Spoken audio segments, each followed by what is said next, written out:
বিহারের রাহুল তেজস্বীদের ভোটার অধিকার যাত্রা ঘিরে বিজেপির সঙ্গে যে গোলমাল বেঁধেছিল তার রেশ কিন্তু এবার ছড়িয়ে পড়ল কলকাতাতেও। প্রদেশ কংগ্রেসের দপ্তরে শুক্রবার দুপুরে আচমকা হামলা চালায় বিজেপির কর্মীরা। ঘটনায় ক্ষুব্ধ প্রদেশ কংগ্রেসের সভাপতি শুভঙ্কর সরকার। পাল্টা হামলার হুমকি দিয়ে শুভঙ্কর চিঠি দিলেন রাজ্য বিজেপির সভাপতি শ্রমিক ভট্টাচার্যকে। এসআইআর বিরোধী ভোটার অধিকার যাত্রায় রাহুলের উপস্থিতিতে প্রধানমন্ত্রী নরেন্দ্র মোদী ও তার মায়ের নামে কুরুচিকর ভাষায় স্লোগান দেওয়ায় বিতর্ক শুরু হয়।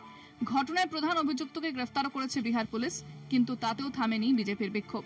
এদিন পাটনায় মুখোমুখি সংঘর্ষে জড়িয়ে পড়ে কংগ্রেস ও বিজেপি কর্মীরা। তার পরপরই কলকাতায় বিধান ভবনে কংগ্রেস দপ্তরে ঢুকে ভাঙচুর চালায় একদল বিজেপি কর্মী।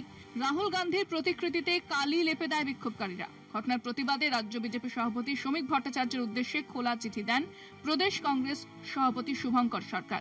বিজেপি নেতা রাকেশ সিং এর নেতৃত্বে এই মামলা হয় বলে দাবি শুভঙ্করের। তাকে গ্রেফতারের দাবি কংগ্রেসের। বিজেপির বিরুদ্ধে রাজ্য জুড়ে পাল্টা হামলার হুমকি দিয়েছেন প্রদেশ সভাপতি। কংগ্রেস নেতা অধীর চৌধুরী হামলার নিন্দার সরব হয়েছেন। ভারতীয় জনতা পার্টি বিজেপি মস্তান গুন্ডা বাহিনীর এত সাহস, রাজনৈতিক দলের দপ্তরে হোক না সে কংগ্রেস দলের বিধান ভবন, সেখানে গিয়ে হামলা করবে। আগে থেকে মিডিয়াকে নিয়ে গিয়ে যারা ঢুকছে বলে ঘোষণা করে দিয়ে ঘোষ রায় হ্যাঁ, আর তারপরে রাহুল গান্ধীর ছবিতে কালিমালিপ্ত করা, এত সাহস পায় কোত্থেকে? গত বৃহস্পতিবার দরভাঙ্গায় রাহুলের সভায় শ্রোতাদের মধ্যে মোদী ও তার মাকে নিয়ে কুরুচিকর স্লোগানের জেরে বিজেপির প্রতিবাদ ক্রমে হিংসাত্মক দ্বৈরথে পরিণত হয়েছে। তারই ছাপ প্রদেশ দফতরের হামলায়, যা নিন্দা করছে রাজ্য তৃণমূল। কলকাতা টিভি।